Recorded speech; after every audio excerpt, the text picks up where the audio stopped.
খৈৰাবাৰী ব্লকৰ আণ্ডাৰত গৈবাৰী প্ৰাইমাৰী এই ৰাণীপুখুৰী পাৰত প্ৰায় BPF আৰু BJP ফালৰ পৰা প্ৰায় 52জন ব্যক্তিয়ে আমাৰ UPPL দলৰ মানে প্ৰমোদ বড়ো ছাৰৰ নেতৃত্বক ভাল পাই আমাৰ দলত যোগদান কৰিলে আৰু তেওঁলোকক আমি খৈৰাবাৰী ব্লকে উষ্ম আদৰণি জনাইছোঁ। হয় সঁচাকৈ খৈৰাবাৰী সমষ্টিত আজি বিভিন্ন জাতি জনগোষ্ঠী আৰু বিভিন্ন দলৰ লোকসকলে UPPL দলত সদায় যোগদান কৰি আছে। আমি দেখিছোঁ এটা ভাল ফলাফল ইয়াতে হ'বলৈ গৈ আছে। অহা নিৰ্বাচনত UPPLক সকলো জাতি জনগোষ্ঠীৰ লোকসকলে ভোটদান কৰিবলৈ ইতিমধ্যে সংকল্পবদ্ধ হৈছে। আজি খৈৰাবাৰী সমষ্টিৰ অন্তৰ্গত গৈবাৰীৰ ৰাণীপুখুৰী পাৰত এটা বিশাল যোগদান কাৰ্যসূচী অনুষ্ঠিত হৈ গ'ল আৰু এইখন কাৰ্যসূচীত ইতিমধ্যে সৰ্বমুঠ 52গৰাকী BPF BJPৰ পৰা আহি সদস্যসকলে যোগদান কৰিছে। আমি তেখেতসকলক উষ্ম আদৰণি জনাইছোঁ আৰু আমি আশা কৰিছোঁ ইলেকশ্যনলৈকে কিন্তু বহুত মানুহ যোগদান হ'ব। বহু মানুহৰ পৰা খবৰ আহি আছে আৰু সদায় যোগদান হৈ আছে। আজি ইয়াত এটা হৈছে আৰু গধূলিলৈকে ক'ৰবাত 2-3টা আৰু হৈ যাব। গতিকে আমি সদায় পাই আছোঁ যোগদান কাৰ্যসূচী আমি লৈ আছোঁ। গতিকে আমি আদৰণি জনাইছোঁ সকলোকে আৰু খৈৰাবাৰী সমষ্টি এইবাৰ UPPLৰ হাতত ইয়াত কোনো প্ৰতিদ্বন্দ্বী নাই।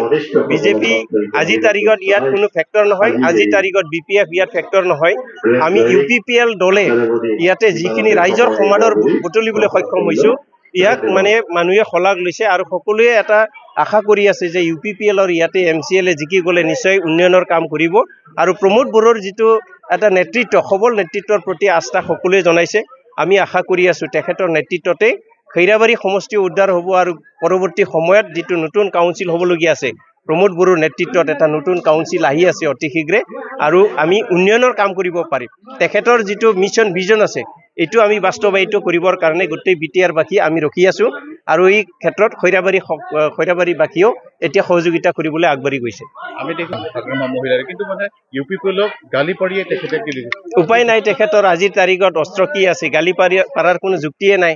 তেখেতৰ লগত আজিৰ তাৰিখত কোনো নাই। খাম্পা বৰগয়াৰী নাই, চন্দন ব্ৰহ্ম নাই, হিতেশ বসুমতাৰী নাই, মানে আমাৰ হেৰি নাই, আগৰ সংগী আছিলে ৰেৱৰেৱা নাৰ্জীহাৰীও, আমাৰ ইফালে নেৰচন বড়ো নাই, কোনোৱে তেখেতৰ লগত নাই। জয় মুছাৰী নাই, ধনঞ্জয় বসুমতাৰী নাই। আজিৰ তাৰিখত তেখেতৰ লগত কোনোৱে নাই আৰু আজিৰ তাৰিখত তেখেতে এইকাৰণে মানে একেবাৰে আবুল তাবুল বকিবলৈ আৰম্ভ কৰিছে।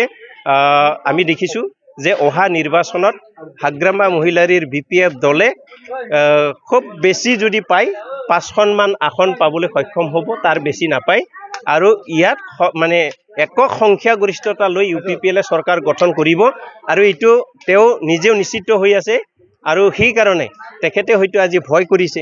ভয় কৰাৰ কাৰণে মানুহক গালি পাৰিবলৈ আৰম্ভ কৰিছে। UPPL সকলোতকৈ ওপৰত আছে, সেইকাৰণে UPPL দলক গালি পাৰিবলৈ আৰম্ভ কৰিছে। উপায় নাই তেখেতৰ।